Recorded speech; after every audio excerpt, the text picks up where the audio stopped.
Hey, everybody. Welcome to another episode of the Mile High Game Guys board gaming podcast. I'm your host, Adrian. I'm Zach. And I'm Jeff. And we are here this week with a featured review because that's what we do on Fridays most of the time. Some of the time. Some of the time. 50-50. Yeah. Anymore. Yeah. I mean, we have been reviewing a bit. bit. We've been back on the review kick for a little while. We've been doing good. Yeah. This week's review comes courtesy of our sponsors, Gray Fox Games. So I'm going to get this out of the way really early. They are our sponsors For the Wednesday episodes. for the Wednesday episodes. This game, we talked about it way back when it was on Kickstarter. Was that before we were sponsored? by No. them? No. Okay. It was shortly after we got our initial sponsorship. I see. It went through Kickstarter, succeeded, funded. You guys got to try it at Gen Con. Yep. Then for the last few weeks, we've been using it for our end of episode bumper on the Wednesday episodes because they knew it was getting close to being sent out. And as I was talking to them a little bit about it. I said, "Hey, could we maybe get a review copy?" And Alex said, "Yeah, we don't reach out to our sponsees about reviews. We wait for them to, if they're interested, we'll send one, but we don't try and push it on you guys because we don't want to complicate that." And you guys had liked it during your little demo at Gen Con.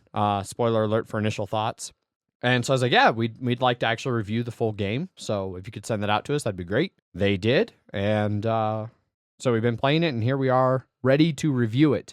I just wanted to get all that out right out in the open at the start of the episode, trying to clear any potential conflicts of interest or things like that. Just want to be on the up and up. We're good like that. So... so now with all of that out of the way, let's get on to the actual review. So, City of Gears is a 2018 release from designer Chris Leader. Artist is Anthony Cornoyer, Chris Leader, and Tyler Miat. Published by Gray Fox Games. It plays 2 to 4 players and takes about 45 minutes. Zach, do you have a rules breakdown for us? Yes, I do. In City of Gears, you are vying for control of an abandoned clockwork metropolis. On your turn, you will roll some dice to gain resources, steam, cogs, and lightning. Cogs let you draw gears from a bag, and you can attach it to the board or use its unique power as a development.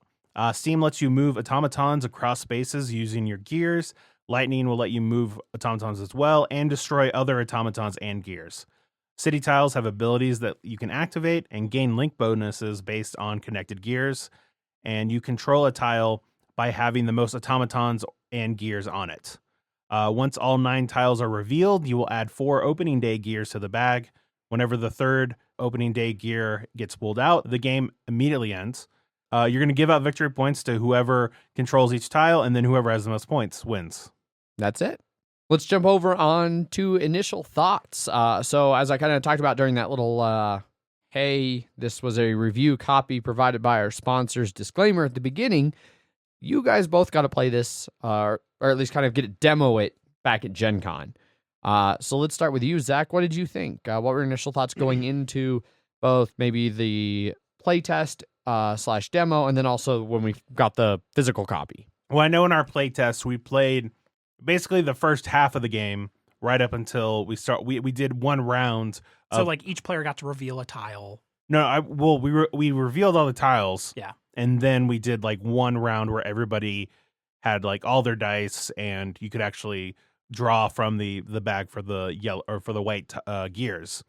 So we played about the first half, and then we both came away like excited or like enjoying it because it was definitely like, oh, this is cool. I like. There's a lot of interactivity. Blah blah blah blah blah. Also came away with like, I'm not sure Adrian will like this game. 100% came away with that. Yep. But I was definitely excited to try out the actual game, especially with the all the components that it came with. Those because we didn't play a prototype version, like we played the first game of technically it was the second game of that production copy. So it was late. It came in on like Saturday morning. Yeah. It was supposed to be there Thursday. Yep. Someone flew from wherever just to bring the copy in. Mm-hmm. It was nuts. Yep. But yeah, I was looking forward to it when we finally got our review copy. Right on. Jeff, how about you? Pretty similar. It's an area control game. I like those. Was looking forward to giving it a shot in the group, really. Yeah, for me, I remember when we covered this back when it was on Kickstarter. I remember kind of giving it shit about the being called City of Gears, but then not actually having any gears, only having cogs, which are subtly different and work in subtly different ways. No, that makes sense. Yeah, Nope. I'm never pedantic. No. Especially because I was still largely working in the gear industry at the time. I'm now rapidly moving as far away from that industry as possible, so I don't give a shit anymore. Then my next big bit of information came when you guys got back from Gen Con, and I think one of the first things you told me was like, hey, we got a demo City of Gears. You're not going to like it. Yep. And in the back of my mind, I was like, I'm going to prove them bitches wrong. But I still went into that initial play with the review copy. Even though I asked for the review, like, I wasn't don't you excited tell me about it. that I don't like a game. Yeah. Although I personally wasn't super excited about it. I knew you guys had liked it, and I thought it'd be a good one for us to review. So I'm still on board with getting a copy of it for us to play. And yeah, I was interested to see whether I could prove you wrong or whether you guys know me too well when I sat down to do the first play. So I feel like I know the answer to that. We know you Yeah. better than you know yourself. Yeah. you don't know me. Don't ever say it like that again. You are no Mrs. Pancakes. No. All right, let's jump over then into components. We are reviewing the retail version. We're not reviewing the special Kickstarter versions. We don't have any of the special Kickstarter components. You guys did get to see them with that production copy And at play Gen with Con them. and play with them. Mostly the biggest difference, if I'm not mistaken, is that the resource tokens are mostly all wooden bits in the Kickstarter version, correct? Yes. Yep. And the robots are plastic minis instead of wood meeples. Okay. I will say this. I forgot I had when we first went to play it, I had forgotten that. Yeah. So when you're like, oh, it's too bad we weren't playing with the Kickstarter edition or whatever, it's like, wait, we weren't? But the components in the base version are solid. There's a whole lot of cardboard punch-out pieces, a bunch of little tokens for resources, the building tiles that make up the city. In the base game, you form the 3x3 grid, so 9 of them. They're vaguely square-shaped with little cutouts where the cogs fit to link the different tiles all together. I noticed a little bit of warping with those tiles, but we're in Colorado. We were just having a discussion on Slack today about how fucking everything warps here. It's Colorado, and there's a lot of thin pieces for the cardboard too. Just Where immediately. because of the way the cutouts are, Yeah. the corners are sticking out a little bit on their own, Yeah. and so they. Yep. The player boards themselves, I didn't really notice much warping with them. Maybe just a little bit at the edges, hmm but really not too bad. No, I mean I think they're all cut uniformly well. Yes. So I never noticed anything. I was like, oh, this looks missed. No, even when I first punched them out and stacked them all up, and even when shuffling them Mhm. up for a new game, because there's way more than you need. Yeah. You There's only use 9. There's 21 city tiles. yeah. I would say 7 of each. 7 of the 4 different ones they show. So there's 7 back ones, and then 7. Yes. Yes. Okay. Got it. Yeah, but when I stacked them all up, same thing. I didn't notice any weird issues where one of them was missized compared to the Mhm. rest. They seem to be really well standardized. Which is good because the gears are supposed to go in between them, so that would be bad. If they didn't line up well. It didn't line well, so they did a good job with that. Yeah. The player board, same thing. They've got little cutouts too, to where they line up with the grid that you make of city tiles, so that your player boards connect to the city. And there's even a hole on the top of it for it's your own personal converter, which is the development gear, but everyone has the same one. And so you are like, well, why isn't this just printed on the board?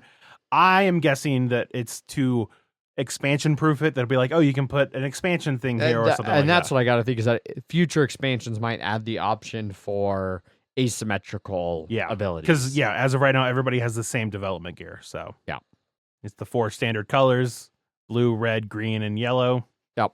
It's different named stuff too, and different symbols. So colorblind proof in that regard. The gears / cogs in the game, there's 40 of them. They are all unique. They have a unique they're sticker. plastic. They have a unique sticker, which that to me is one of the things somebody went through and put all those unique stickers Someone somewhere. on the game there. But there's 40 of those. Then there's 4 opening day gears that are just the same plastic style gear, only they're white instead of gray. The wooden, plastic, wooden in the Kickstarter edition, plastic in this edition. Yeah, Little robots. Well, the Kickstarter, they all have unique sculpts, or at least like per character. Whereas here, they all look the same except color. So I guess color blindness could have a little bit there. Yeah. But I feel like writing or doing something that'd be easy enough fix if needed. Yes. Everybody has their own dice that they're the same dice. Everybody gets 4 of them, but they do come in each of the 4 different colors. And then because some of the development cogs have like, roll a die and do this, or some of the city tiles have an action where you roll a die, they included a gray neutral die that you use for that. So you don't even have to re-roll when it's your turn, because you roll your dice and they've got your resources, and then you can kind of keep them and spend them as you use them. So if you need to roll, they have a neutral dice that you can just roll. That's what that's for. That's what that's for. It doesn't come up very often, but it's nice that they included it. So it's not like, hey, Jeff, I need to roll, but I don't, like, I'm trying to remember what my resources are, so let me have one of your die to roll there. Yeah. Comes with a nice cloth bag for the cogs. A felt bag, sir? Yes. An embroidered felt bag? It is not embroidered. It is not embroidered. Well, Kickstarter exclusive. That is Kickstarter exclusive, so yeah. Jeez, Zach. Get your edition straight. Sorry. And they have plastic minis, but not unique plastic minis. Yes. Oh, they didn't get that? They did not. Oh, lame. If you have the Kickstarter version. I wonder if they'll sell like a upgrade or something. Well, I guess they're all Kickstarter exclusive, so. Yeah, maybe with a later expansion they'll add in unique sculpts when or they something. kickstart the expansion. That's when they'll throw them back in there. City of Gears, Gear City. That's what I'm imagining the name will be called. Whoa, this isn't a Mystic Vale scenario here. I'm sure they could be more creative. Cog-wise, the text can be pretty small on those stickers. Yeah, some of them get a little text heavy. Another issue, because part of components we do art and graphic design. Overall, I think the art style is really good. Graphic design, however, some of the symbols, especially again on those development gears, they don't super explain. Well, or it can be even just hard to see when it's so small on that gear, and they're trying to then shrink what is a token almost the size of the gear down to fit in a line of text on the gear. Well, and then I think it doesn't help too that they don't have a thing, and obviously this might be rules and rule book, but there isn't a glossary of those things in the back. No, and we'll definitely, I think, touch on that more in rules. Yes, but there isn't any kind of a reference sheet for the specific development tiles. There is a little bit on the back of the rule book for the individual symbols for graphic design, but it's still, we found, and we'll cover this, like I said, more in rules, but didn't cover all of the questions that came up. Yep. But I do like the art on the city tiles. Yeah.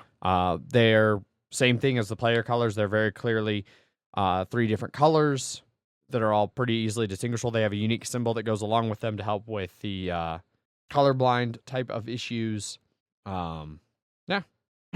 all unique. Yeah, they're all. I mean, yes, they're all unique. They're very consistent on like what the requirements are to activate it. When you activate it, what it gives you, what the link bonus is, and then how many points it's worth. Yeah, all the layout and everything is very clear on those city tiles. The only rule thing that we ran into was like not link rules though. Oh, that's right. You kept referencing the rules over and over. I know. I just kept saying like we'll talk about this more later. Then you talked about it for 2 more minutes. He kept referencing how we're gonna talk about it later. Yes, that's what he was referencing. Yeah, but yeah, I think that covers all the components, so we can get into rules so that Jeff can unleash whatever he has pent up right there. So yeah, rules and rules explanation. I think the only tricky thing that we were trying to learn was the link bonuses. Yes. Well, I don't think that's the only tricky thing, but that is one of the tricky things. Well, I think part of it was either we learned a little wrong when we were first playing, or you remembered wrong. Because link bonuses are just when you activate a city, anything that after you activate any amount of cities, then you get link bonuses based on any cities or any tiles that are connected to those activated cities with gears, but they weren't activated. And so what we thought was like you had to trace a line from where your original activation was. So we also only thought you could only activate one, and then you sort of trace around it, like with trace one, like back to your factory. Not even just that, just a line, but you couldn't like cross back or anything like that. So we played that once or twice like that, and then we were like at the end of the second one with the rule books, we're like, oh, this isn't how we're supposed to be doing it. Yeah, which is wrong and even like it's an easy thing to, even once you know it, to not explain it clearly enough, because when Jeff and I played up at the condo over the weekend, we taught Megan, and she didn't realize until like I was the first person to activate 2 different city tiles. And she's like, oh wait, you can activate more than one? It's like, yeah, I thought we said activate city tiles. But yeah, you can activate more than one city tile, and then the way the rule actually works is that you can then perform the link bonus on any tiles that are linked to the tiles you activate. So even if you have 2 entirely separate link setups on the board, as long and you activate one in each of those 2 different areas, you can link bonus everything else. And some of like there's a whole bunch of rule breakers in those development tiles, but like one of the ones that comes up is use somebody else's gears to form link bonuses, and that can chain even more. But yeah, that was one major source of confusion. Another one that I didn't discover until the last time I played this, and Zach, this might be new to you, that little converter, the player converters that go in the center there, we'd been playing with them as turn 2 of one resource into one of another. It's 2 of any resource into one of another. So you can turn a cog and a lightning into a cloud, or a cloud and a lightning into a cog. It's not 2 of the same into one, it's 2 of any into one. Okay. Well, adds a little bit more versatility to manipulating your dice faces. Yeah. All right, well, I guess we just have to restart. Yeah, clearly this entire review is scrapped. Clearly. Those are the 2 main core rules that I think we had issues with. Overall, I think the rule looks pretty good if you sit down and read through it and don't try and use it to reference what you remember from a demo at Gen Con. Yes, yeah. AKA don't do what we did. I think it's good enough at teaching the core of the game. I think it's pretty well laid out in that regard. However, the one thing that I think we all agree on that is desperately missing from this rule book is a reference for the specific gear actions, the development actions. Or just even more on that, because it's like rolling a die versus certain things. Like, is it when you get a steam, can you get it, or are you spending a steam to get it? It was some of those were it would be like a steam : a gear. And it's like, do you spend a steam to get a gear, or when you roll a steam, do you get a gear? Or like one of the ones is the little 2-point explore tokens. Like, so when you flip a tile, when you're the one to flip it, you get the 2-point explore token on it. There's a development tile that has come up in almost every single game I've played. It's a statistical anomaly that in that bag of 40, it always comes out. But it says that those score you 2 points, parenthesis 1 point at the end of the game. Nowhere in the rules, anywhere does it reference why there's a 1 point in parentheses next to the 2 point. I don't know if that was supposed to be a thing that scales with player count, if that was a thing that was supposed to scale with player count, or if there's something else in the rules hidden away in one line that indicates that, the first one is 2 points and all the rest are 1, or there's a couple of instances of that where the development gears have things on them that aren't immediately clear with what's provided in the rules. And a little bit better reference would be handy in that regard. Yeah, I'd agree with that. Otherwise, from rule stuff, they have on your little player aid, player board, which is your factory in the rules. They don't necessarily really spell that out. It doesn't say like factory anywhere on the board. Just shows it in the components list. Well, it's part of the story. It's like all of your factories are connecting to this city. And in the setup, they say hand them a factory board. Yeah. But yes, it doesn't remind you that it's a factory. Correct. But it does have a nice little rules reference that talks you through the 4 main steps of the game, which then gets me to the last thing that's easily overlooked is all the way at the very bottom, spoil overages. You're allowed to store 1 of each type of resource plus 1 wild resource. But then also, like very small next to it, any additional lightning you have, you can sell for 1 victory point apiece. Those don't just waste like the steam and cogs do. But in general, the lightning is useful You're for probably going to be spending most of it. especially for the interactive parts of this game. Yeah, right. I feel like it's there mostly because I think of the 3 resources, it's the least useful in like those 1 and 2 opening turns. Yeah. So that's an option if you roll a bunch of lightning. Like if you roll 3 lightning on your first turn, you could just take 3 points instead of turning 2 of them into a gear and getting 1 gear and then still not really being able to do as much. Yeah. But even then, I don't know. I don't know. It's another option that you can do things with lightning. Or if you're like Zach and you get 1,000, convert steam into literally everything else. And that's also one thing too, is that developments, I don't know, did you say you can only use them once a turn? I don't think I specifically mentioned that. But yeah, that is another important kind of easily overlooked Especially rule. because there are ones that are like, you can spend a lightning to turn it into 2 steam, and then like you could turn the steam into something else. And if you found something that was like turn a steam into a lightning, you couldn't just be like, get a infinite resource machine going. Correct. So yeah. Unless you guys have anything else, I think that about covers it for me for rules. I don't know, when you flip over the last tile, you get another die. Like you get to use a die. Whoever flips yeah. it immediately gets to re-roll. Well, not re-roll, but roll everybody gets access to another die, but whoever's turn it was that flipped it over gets to immediately roll that 4th die and gain it. Yeah. So yes, don't forget that either. We should mention that Alex from Gray Fox has put a post on BGG explaining each of the development tiles as well. Oh, I had not seen. We looked for that the one time we played, and then I didn't see it, and then I didn't look any of the rest of the times. Or at the very least, it gives you an actual description of it. Yeah. Okay. So it is trade 1 gear for 2 steam. It's not just okay. have. Does it have the one for what the I believe it is gain 2 prestige discovery token for each discovery token in your possession. The parentheses thing isn't even on here. It might be a misprint, or they changed it, or something. Okay. Yeah, it doesn't even reference whatever that parentheses is. So we at least played it correct. Yes. We just kind of guessed at it. Yeah. Yeah. But we guessed There correct. are definitely a couple things I felt that we were like, well, I think this is how, I feel like we had to intuit a couple things where we're just like, I think that's what this means. Yeah, and I didn't, like I said, I didn't know about that list. We looked for it like the first few times we played, and then just assumed there wasn't one. Yeah, and then there is an image that lays them out in the exact order that the glossary or his post does, so you can actually just go through here and look. Okay. And compare and contrast if you so require.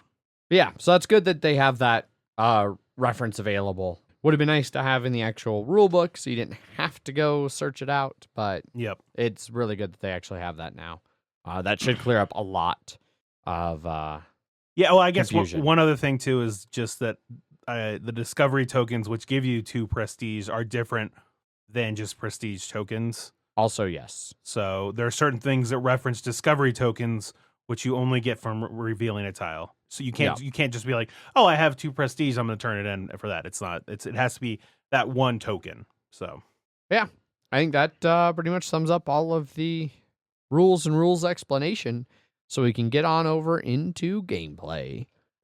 This game plays in 45 minutes? I was going to say, so this game is spot on when it says 45 minutes. I think rules teach and playing in most of the games we've played has taken well under an hour. Yeah. The game we played at the condo, Jeff, I think was the longest game we've played of this yet, and I think it still was like maybe an hour. Maybe. It really moves smoothly once people understand. And as we talked about in rules, aside from a couple of little things that are confusing or not quite clear, the base rules, the core gameplay is just super simple. You roll the dice, you spend them to activate any tiles that you have workers on, and then you use them to do the actions. There's only a few actions you can do, and you don't have that many resources, so it's not like you're going to be doing 7 actions. No, and you're going to be picking just like 2 or 3 of them. Well, not just that too, but something I think we forgot to mention too in the rules. The gears, when you're drawing from the bag, you only draw once, so you have to spend all the gears that you want to spend immediately. And so you're not going to be like, I'm going to grab from here, look to see if I want this. No, I don't. I'm going to grab again. Like you have to grab it, and then you get 1 as a gear and 1 as a development. And that's it. The rest go back in the bag. The rest go back. So you're not having to plan things out as much. Yeah, I didn't touch on it specifically in rules because I didn't think it was anything that it's well marked and referenced in the rules, and I try to avoid going piece by piece through every single rule. Sometimes we still do. No. Because that's our way. Exhaustively thorough. Yeah. Nobody needs to listen to another review after they're done with us. Correct. Don't need to go anywhere else. What else could people say? But no, I agree that that is an important part of it, especially because there are things that, like for instance, towards the end of the game will end immediately when that third opening day tile is drawn. So you've got to be careful sometimes when you decide to draw gears. Exactly, Because yes. you do it only once, and that one time could end the game for you. But earlier in the game, you might want to draw earlier so you can get a development tile that you can use for a different power. Yeah. Well, and especially because if you get, I remember one combo that I had, because I don't know if you know this is a combo-rific game. Like this is this is all about finding that stuff. So like I had one where I activated a tile that let me grab 2 gears out of the bag and make one a gear or one a development, and then put the other one back. And then I could then do my gear turn of grabbing from the bag and doing that. And then, as a link bonus, it gave me an extra development. So then I could add in another thing. So that effectively let me double what I should have been able to do because I was able to get a good combo that worked together. Yeah. In the game we played at the condo, I got a development ability that let me build an additional development when I drew. So if I drew 3, I could make 1 a connection and then put 2 down. Did you happen to have the development that gave you points whenever you developed? I did not. Oh, that is... I've seen that one once, and then I was like, that was when we first played, and I was like, oh, I probably won't be doing this that much. And then it was just like, I was like, I would have gotten so many goddamn points if I had kept this. Especially because it is a lower scoring game than, I don't know, I originally thought. Yeah. And so I was like, 1 point, what does that mean? And then it's just like, okay, well, it was like... The spread is like 28 to 32. Yeah, exactly. Oh, see, I don't even think it's that high. The biggest spread I've seen was like 19, 21, and then like 35. Yeah. So, but normally they seem to be pretty close. Not only is this a combo-rific game, it is an aggressive game. Yes. There is... Take that. I'm going to take this and hit you with that. Yep. That's... I'm going to beat you over the head. Yeah. A lot of the city tiles are what does that. Yeah. There's the lightning bolt ability that everyone has, the zap. 1 zap to kill a robot, 2 zaps to kill a connection. Because especially like the link bonuses become pretty powerful. So sometimes you want to sever those so people can't get a whole bunch of shit. Or you can just be like, all right, Jeff, you kill all of Adrian's pieces, and then I'm going to sever the gear at his home base so he can't use those to just run across without having to build a new one. Yeah. Thankfully, that never actually happened. No. Because I would have been pissed. Yeah. But the tiles have the most power of the fuck you.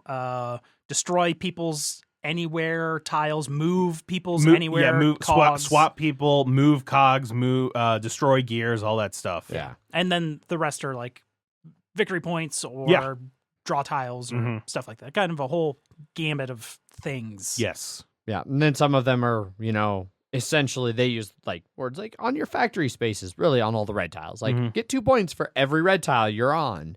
Or green or blue. Or... Yeah. Or like, if you have a robot on here, lay him down. He is now here forever. Yep. But you get 3 points. I'd say that's one of the more confusing spots to score too. Yes. Because you get additional points for each installed worker. It doesn't say your installed workers. It just says each installed worker. Yeah. So if someone else installs a bunch and then you claim, you get extra points for all of their installed stuff. Yeah. Well, yeah, and that's probably one of the tiles that can be worth the most points. This one, there's another one that's you get points for every unbuilt worker.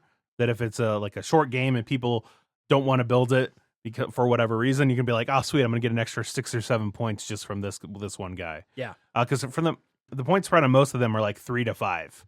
Yeah. And except for these ones, they're like 1 with additional stuff in it. So yeah, that could get quite high. Mm-hmm. In a 4-player game, if nobody built robots, then that's right there, 12 points. Yeah. Which in a game where you're not regularly getting over 35, 12 is huge.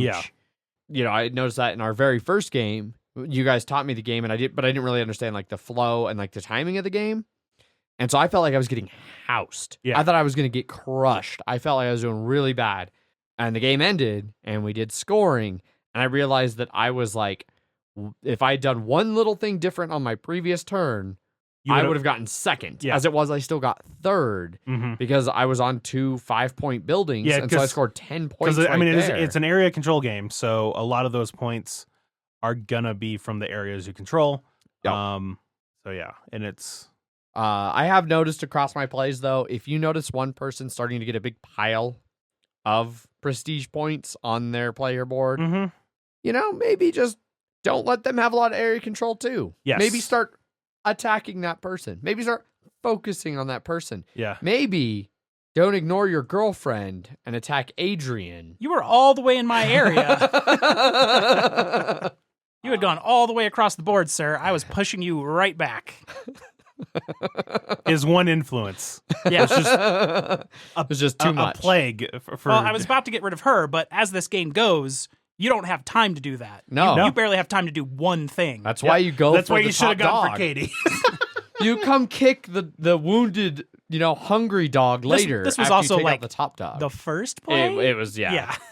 But it was still enough to be like Adrian's like, what the fuck? Why'd you kill me? And I was like, shit, Jeff. yeah, why did you kill him? As Zach was over there killing me all game, Yeah. and even Zach's like, why are you killing Adrian? Because she could come right back. Because that was 2 away for her, and that was 4 away for you.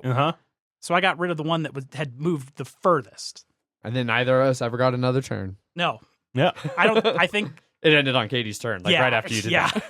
Yeah. I'm just saying you would have tied. Whatever.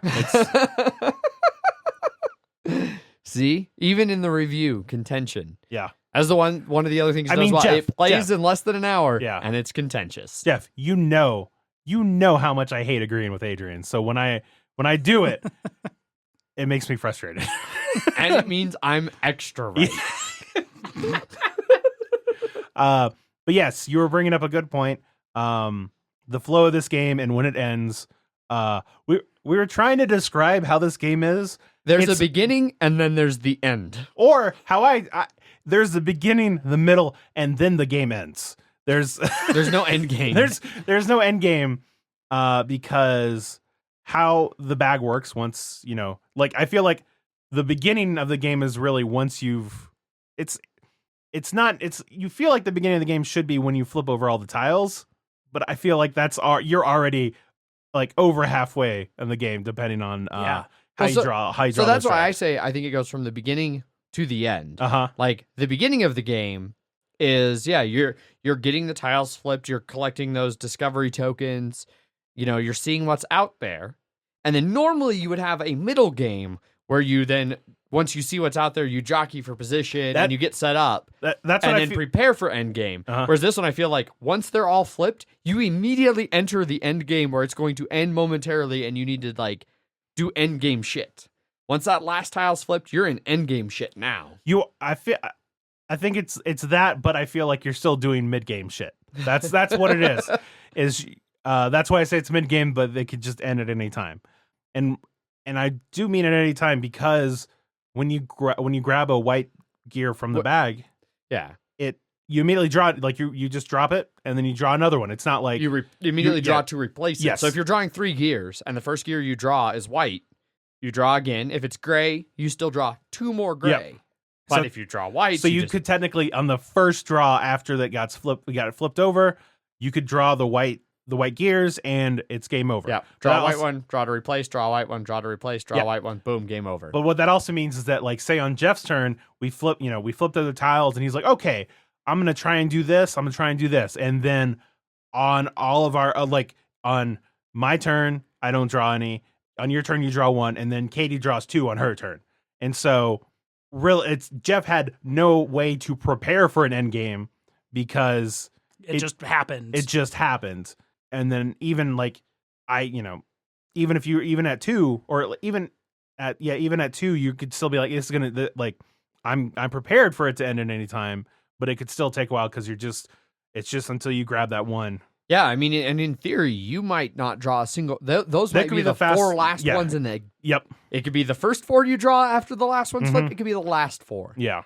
You know, so there is a lot of variability, but in our experience, like usually by the time that last tile's flipped, the bag's at least half empty. Yeah.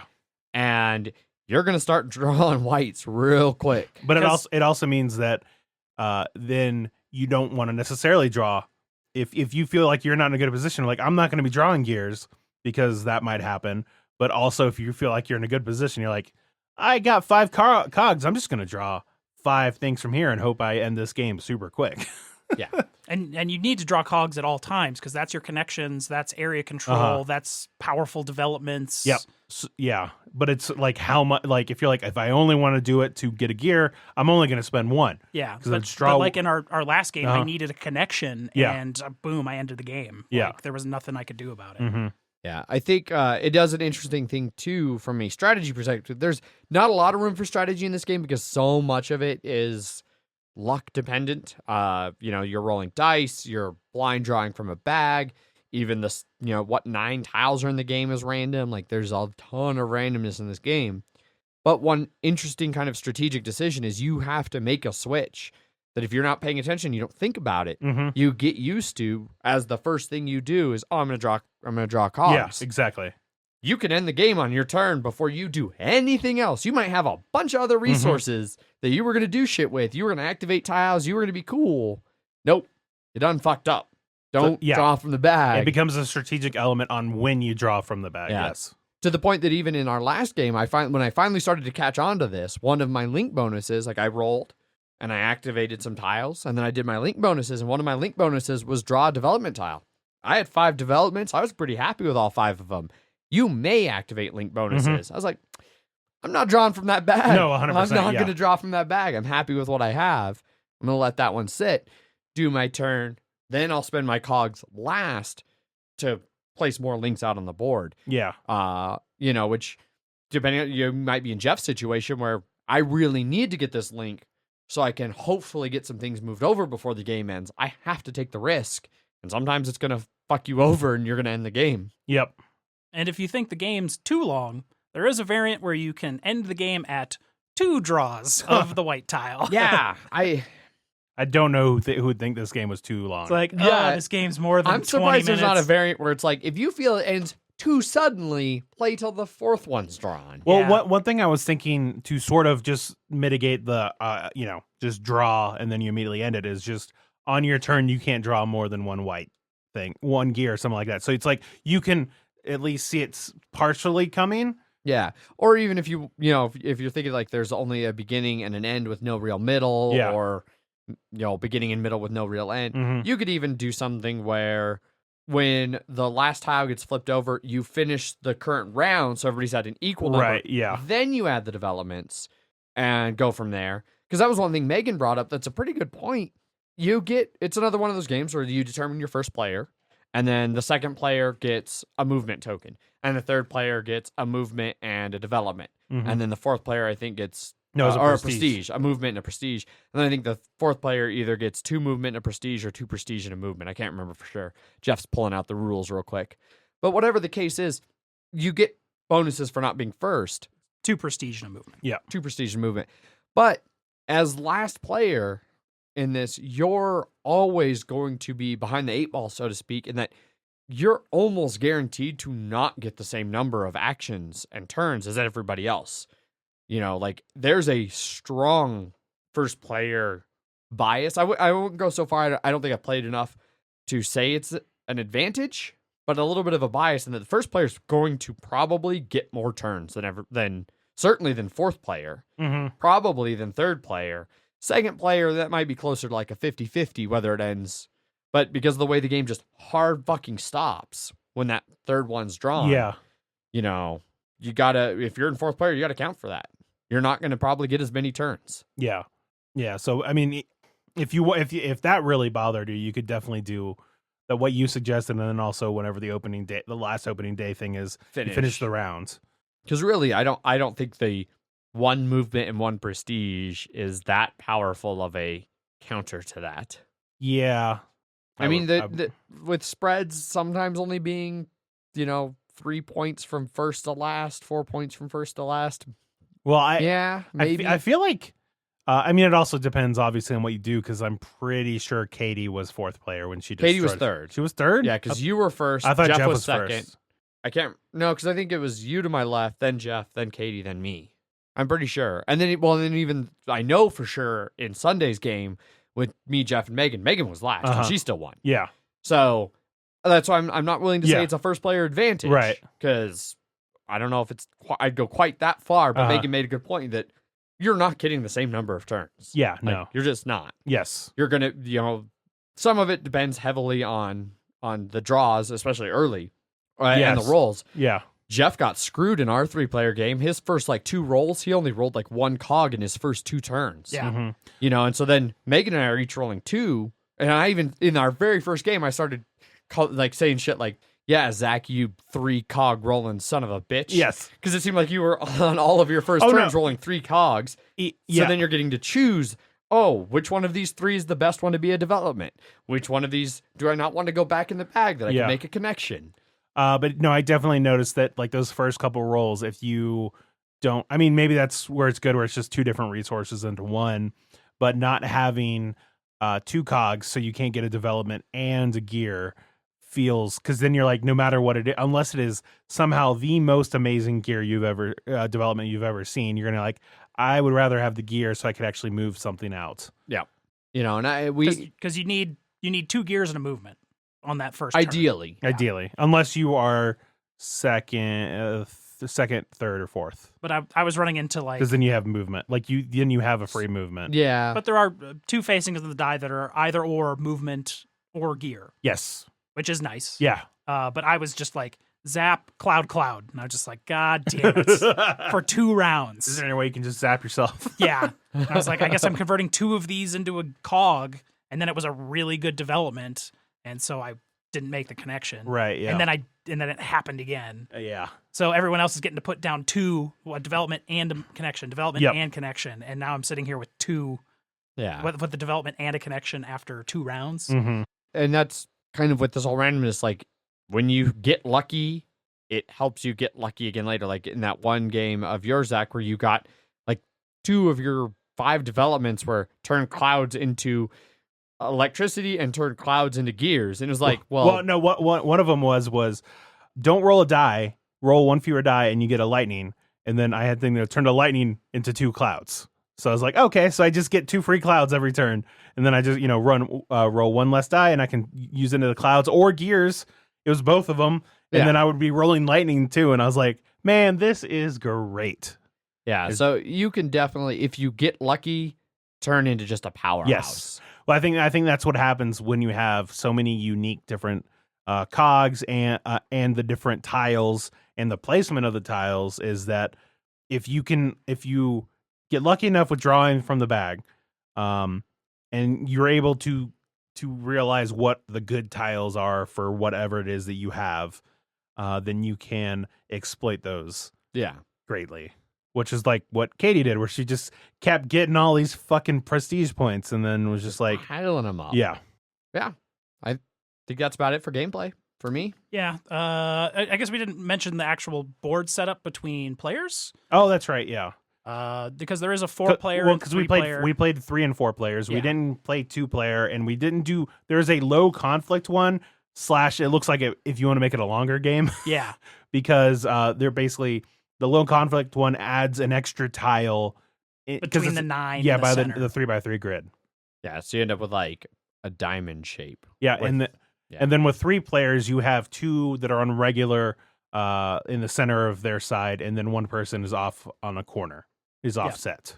Which we didn't really notice a advantage or anything in the 3-player setup. But it is interesting. It was funny, because we set it up, and then I was teaching Megan, and then we started playing. And I didn't realize until a few turns in, not quite mid-game, that she was the player who's off in the corner. Yeah. And she had looked when she sat down and saw that Jeff and I were centered and was oh, I'm in the wrong spot, and just moved hers to center. And so halfway through, I was I went to point something out, and I was wait, no, you should be there. I don't know how to fix this. I'm just gonna swap these 2 tiles and Yeah. slide you to the corner. Yeah. And she's like, why am I in the corner? This is biased. Like, no, it's balanced. The rules. Yeah. The rules. I mean, the say rules- it's balanced. The rules specifically say the third player is the one that's off in the corner. Yeah. So Which in that case, it worked out that she was the third player. Yes. So they just want it to be a third wheel. It's to just go But- off and do your own thing. We're playing our game over here. Yeah. yeah, Megan, your turn to be the third wheel. Yeah. Between Jeff and I. Yeah. It does say first, second, third player. It doesn't actually specify like whether that just means like if you're actually supposed to play it first, second, third. That's true. It's another one of those things we just inferred from Yeah. context. Yes. That's the way that's supposed to work. So who knows?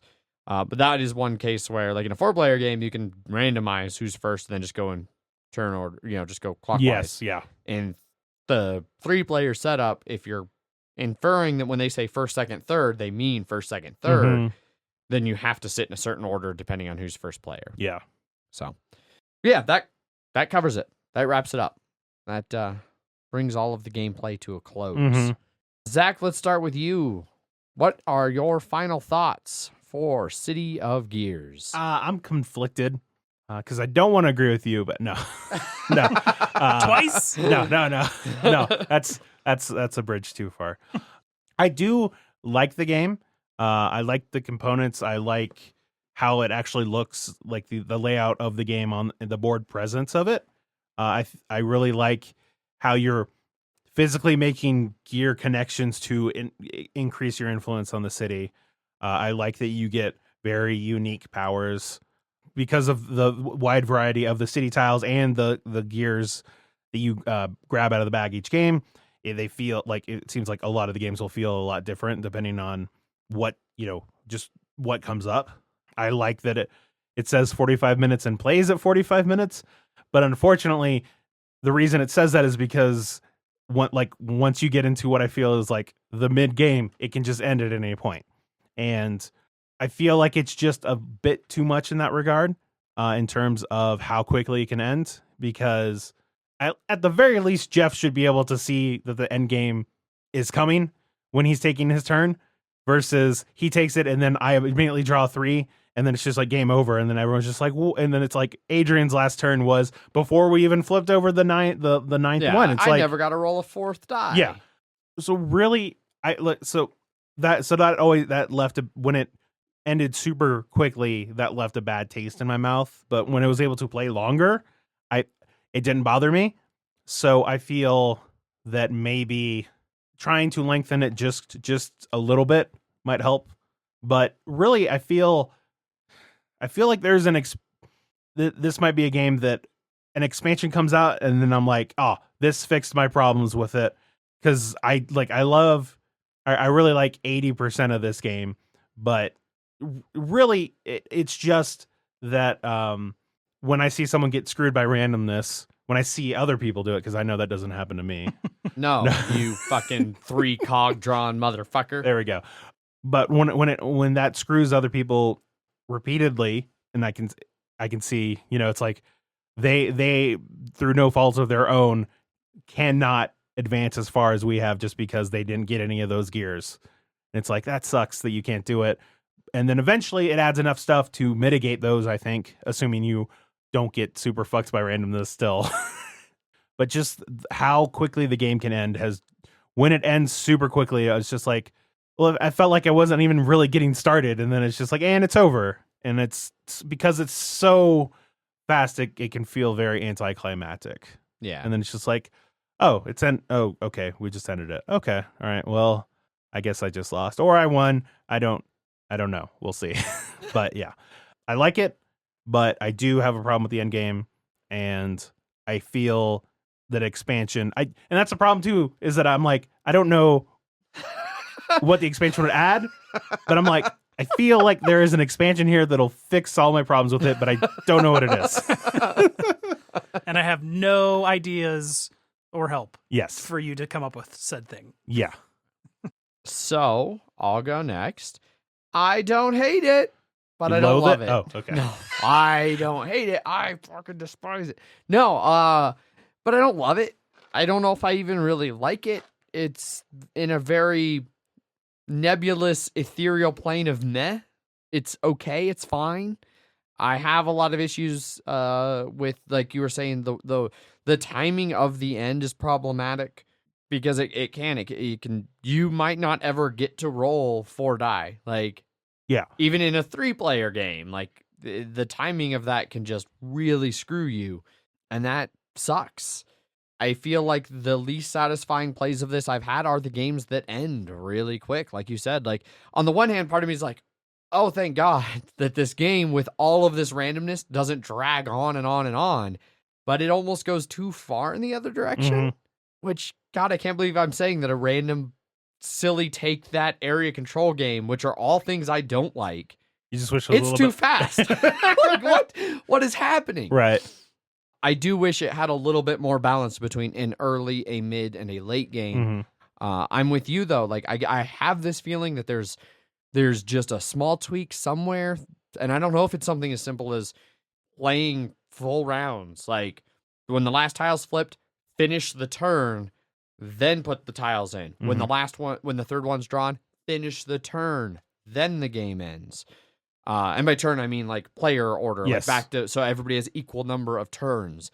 I don't know if it's something as simple as that. I don't know if it's something more complex where you flip that last tile and then you do 2 turns around the table and throw them all in, and then it still just ends suddenly. And then now those 2 rounds are your middle ground of like, all the tiles are revealed, you see everything. You have 2 rounds to prepare for this game being ready to end on anybody's turn. Yeah. I think there's a lot of room for expansions. Obviously, I mean, you can just put out an expansion that's just a shit ton more gears to throw into the bag. Well, The only one I would say is you couldn't do like a 5-player expansion. No, probably And not. there I'm are- sure there's a way you could. there are a lot of Kickstarter exclusive tiles and stuff that weren't in this version. Yeah. So Right. there is more out there. You know, we talked about it very early on in kind of the components where there's the cutout and the player boards. Variable player powers would be something that could easily be worked into this game. Yeah. Where maybe each of you are slightly better at one thing or another. Lots of room for stuff like that. I think a little bit more of a clarified rule book could be very helpful for this game. Yeah, I forgot to mention that too, that I think the rule book does need to be fixed, at the very least the glossary. I don't know how much of that, like some of the things like the converter, us thinking it had to be 2 of the same, is that thing we go back to all the time where it comes from us playing so many games where we're like, We it's assume- this way in everything else. Yeah. It must be that way in this. And then it's like not. Just read the fucking rules. Reading is fundamental. Or using the dice. But yeah, and this has been the theme for 2018 for me, is a bunch of games that I think do some interesting things and have some interesting ideas, but just don't ultimately leave me feeling satisfied. Like this is another one. Like I feel like there was just something that if it had been in maybe testing a little longer development, and that's hard to say because on BGG, this game's been around since like 2012. Yeah. Like Chris Leader has been working on this for a while, so I can't say like, oh, it should have spent another 6 months in development. If it's been in development for 6 fucking years, what more is going to come out of 6 months? But I feel like there is something more that could really bring it together and actually make it something really great. But I don't feel like it's there yet. So for me, it's okay. I'll play it. It's short enough. I can play it pretty much at game night. I can bust it out. It's easy to teach. Those are all positives. But it's not something that I really feel like I'm going to get excited about. So, Jeff, how about you?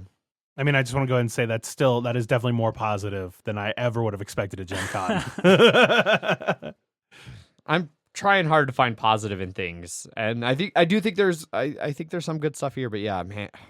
No, I mean, I was just imagining you're just like, man, fuck this game so hard. I mean, maybe I got lucky and the handful of plays I had of this were just really good plays. Maybe I'll play it another 3 times and they'll just be really shit plays and it'll Arkham you. It never got, like, you guys, when you came back from Gen Con, Yeah. you made it sound like it was super fuck you, take that, zapping pieces and it was connections. probably more like the demo setup where there was more interaction. Yeah.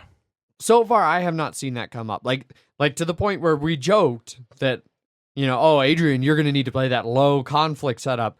Man, that seems like that'd be excessive. I mean, it might solve the middle game issue. Yeah. I don't know. I wish I. All right, so we just need to have a game of me, Jeff, Paul, and Adrian, and somehow stick me in the middle of the board so you can all attack me equally. Yes. I'm sure we could figure out a version of the game that we could play that make you just. And maybe that's what saved me. Every game I've played has had like a nice neutral mitigating factor on one side or the other, like Megan or Katie, where it's like, well, this side, I know they'll only fuck me if it benefits them. This side is going to fuck me no matter what I do. I mean, I always fuck with you when it benefits me. It just benefits me a lot when I fuck with you. Thanks. I guess. I don't know. Jeff, what are your final thoughts? I think it's all right. It's pretty similar to what you guys think. It's too short for an area control kind of game that I would enjoy. Mm-hmm. I would like more opportunity to interact, but there's such a focus on exploring and getting all these tiles flipped up that end game tiles just get thrown right in there immediately. No one's just sitting there being like, I want to activate my tiles and get points because I can just go there and get 2 points. And that's like quite a few points. Because if you don't, someone else will. Exactly. It's not like you can't keep them from going over there because it's pretty easy to make those connections unless you like surround a whole corner and be like, no one's getting to this. Any gear that comes anywhere close to them, burn it down. Yeah. Unfortunately, this is not that kind of game, which I wish it was more of that.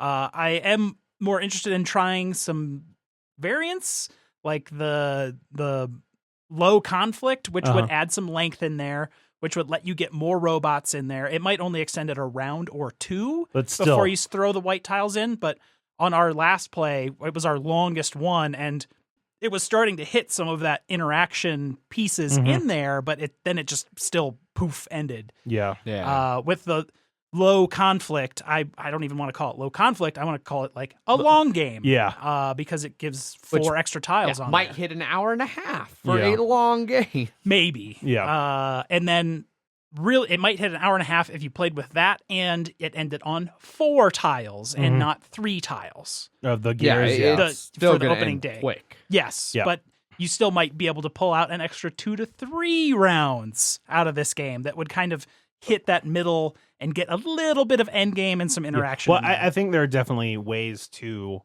do that of trying to lengthen that. Like we said, the only grabbing one white one at a time, or finishing out rounds, or do a round or 2 before you throw it in. Yeah. Because and it sounded like we all agreed that it's basically like you can't really. I feel like you can't like sit in the game. No. Like you have to go at 100% because you're like, fucking at any time this could end. Oh my god, I just gotta run here. Oh, I gotta run over here. I gotta run over here. Yeah. Yeah, I think. But you don't even get time to run anywhere. Well, because it's like 4 rounds and it's over. Yeah. And what Jeff was saying here kind of made me think. Like at the end of my little final thoughts there, you talked Zach about like, oh, we'll play a game with Zach, Jeff, Paul fucking me over, and I'll finally feel the interactivity. But I feel like by the time you're in enough spots to really be interactive, because you're going, once all the tiles are explored, that's when you throw those those opening day tiles in.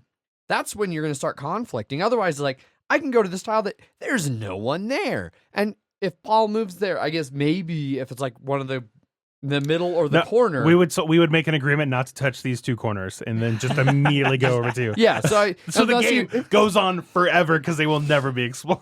You guys just sit there and take turns on the tile directly across from my connection, fucking me forever. No, we attack it and then we build our gears there, so you can't even build there. You have to zap them out first. There's got to be a rule that says you can't build a connection to another player's factory. There has to be. We destroy your converter.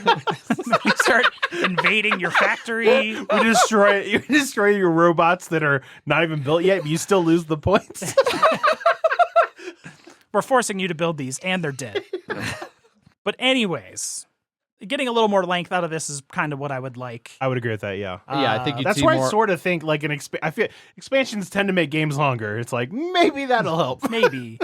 Yeah, I don't know. It's just sort of that end game trigger is kind of weird because you just want to get those And it's funny You is need the gears out of there. when we did the demo, I was like, "Oh man, the game can end at any time." I love that.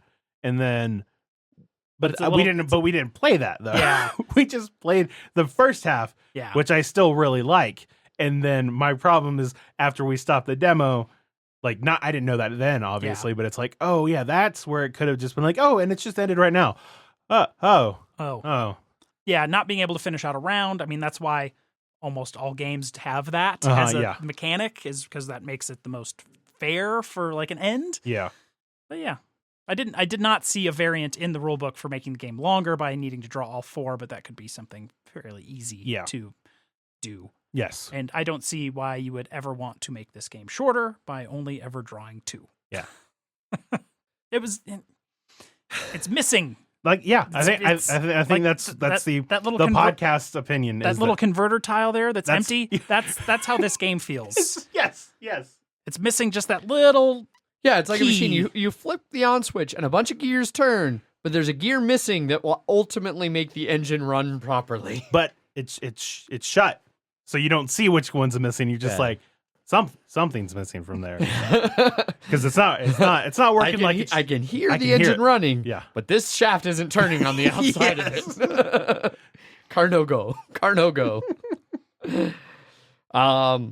We have some listener feedback over on our BGG thread, where maybe they'll ask the questions that will help us suss things out. I don't know. I'm stalling for Zach to open the BGG page. Why? It's been open all this time. Oh, see, I just assumed it wasn't. That's what happens when you assume. Make an ass out of you and Jeff. All right, Zach, what's the feedback? First one is from Bryant. I didn't back it, but I'm very interested in it. Area Majority isn't my favorite, but I make some exceptions. This theme and production, even the retail version, looks very good. I'm curious to hear about how it scales. How much take that does it have? What's the playtime average? Thanks. Across 3 and 4, I think it scales well. I didn't notice any noticeable differences in 3 and 4. It doesn't have nearly as much take that as you guys made me think it was going to, and I think that's largely because of the time balance issue we talked about. By the time all the tiles are available and everybody's spread out, the game's going to be ending like right away. Yeah. Average playtime like 45 minutes. Yeah. Like it's pretty spot on in that regard. And the production does look good. Even the retail version. Great. Yeah. Next one is from Jake from Draft Mechanic. I think that's Mechanic. Looks like he likes Dota and meeples Mechanic in a pint glass. Yeah. Where are you getting Dota from? The little thing at the top looks like the Dota symbol thing. You mean the 5? It's a D5. I think it's D-Raft Mechanic. Yes. Oh, D-Raft Mechanic. I think I've heard of it. Okay, all right. Yeah. I've been excited for this game since I played it in prototyping a year or so ago. I'm really glad it got a good release at PAX. After demoing it for 12 hours, I was very surprised at how much I still want to play the game. So much so that we were also reviewing it this week. Screw you guys. And your episodes releasing a few days before us. One of these days, I will get the drop on you. Until then, watch your back. Sorry, that got a little out of hand. We're all good. Never mind. City of Gears is fun. He continues. Big ups to Siri for great pronunciation. Punctuation. Because there was very little punctuation in that paragraph. It was all really good until the last sentence. Yes, okay. And then the last sentence just train wrecked. That makes a lot more sense. I really appreciate that his follow-up post of big ups to Siri for great punctuation has no punctuation. Yep. And great is randomly capitalized. Yeah, for great punctuation. Okay. Now, you know what? When I first read that, I was like, what the fuck is he talking about? I was curious. I was like, that doesn't seem like a Alexa cream corn situation. So. No. So it was great. So Friday, I got a message from Jake, and he goes, fuck, you guys are reviewing City of Gears next episode? Fight. And I go, are you too? And he goes, I mean, not now, no. And we were joking about it. He's like, I'm going to blow up your studio. It's a reasonable reaction. They did ultimately decide they're going to go through with it because they're really excited for it. So if you want possibly a much more positive review of City of Gears, be sure to tune in on Monday. We did not demo it for 12 hours. No, it's so true. I'm sure he knows every in and out. Maybe it's a game where you just need to play it, and then you're like, okay, now. Maybe, I mean, for me, like, things did start to click the more I played it. Maybe we just haven't hit that crucial threshold. Yeah. But then that crucial threshold may not even be crossed because the game ended so fast that you couldn't even get there. Who knows? So yeah, if you want a more positive review. Next Monday, so this is coming out on Friday. Chill out for the weekend, and then Monday, boom, there you go. Christmas Draft Mechanic. Eve? No. Yes. Yes. No, Christmas Day. Wait. Monday is the 24th. Christmas Eve. Yep. Yep. Right? Yeah, it's here. It's here already. Yeah.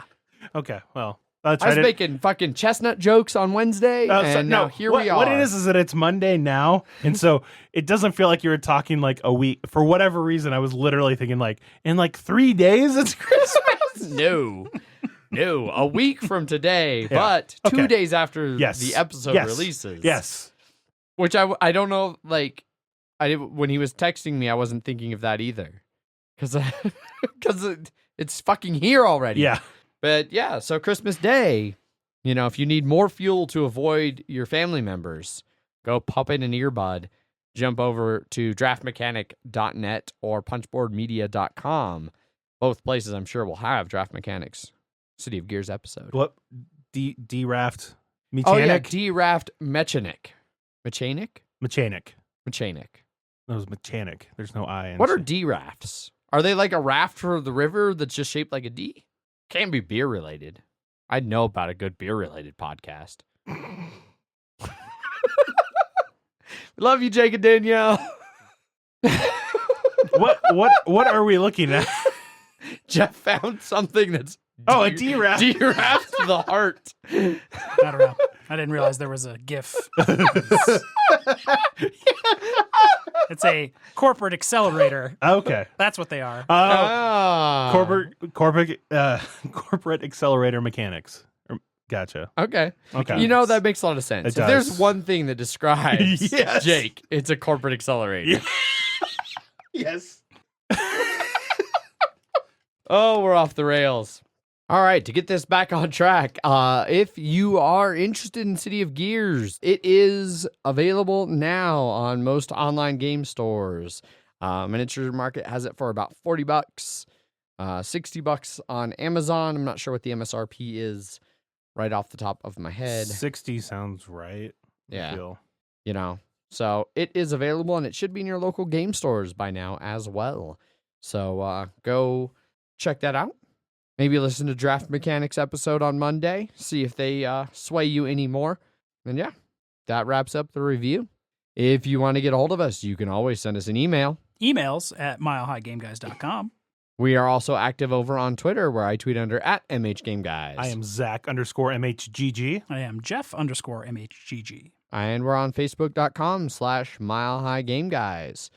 You can also jump over to our Board Game Geek Guild number 2731, where we have a episode post up for this episode. Feel free to ask any additional questions or any comments or concerns that you have about City of Gears or our review of City of Gears in that thread, and we will address them in the future. So yeah, plenty of ways to get a hold of us. It's like 3 days till Christmas at this point that you're hearing this. So Merry Christmas to all. And to all a good night. And maybe 4 days till Kwanzaa. It's the day after Christmas. Is it? Okay. Yes. I didn't know. I did. Yeah, we will have episodes coming out that entire week of Christmas. We are going to be crushing the reviews and normal episodes. So they will still be out. We will be doing that because we're determined to stay most podcast. We already took our holiday back when the studio ruptured and leaked everywhere. And so we don't get a Christmas break. We're doing this for you, dear listener. But yeah, we'll have an episode out next Wednesday, normal banter episode. And then the Friday following Christmas, we will have out our review of The Grizzled, featuring in particular the Armistice Edition that just came out with some fancy painted minis. But also, it also will be a review of the base game and the expansion. Yes. So. The whole shebang. Yes. Yep. And that will conclude our 2018 coverage. The following week, we will have our 2018 look back episode. So that's 2 whole weeks of episodes that we have planned out ahead of time. I don't like it. We've been doing it too much here at the end of the year. 2018's ending on too much of a structured note for the Mile High game, guys. We're going to burn it all down at the start of 2019. I'm okay with that. Yeah. Yeah.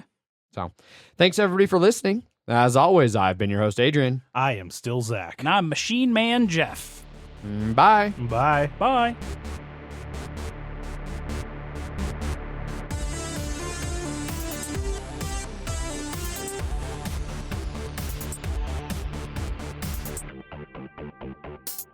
You're going to give out victory points to whoever has them.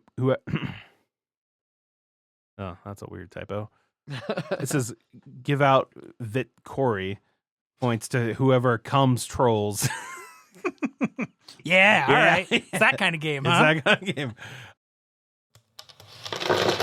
Punchboard Media, where we all bring something to the table. Pull up a chair at punchboardmedia.com.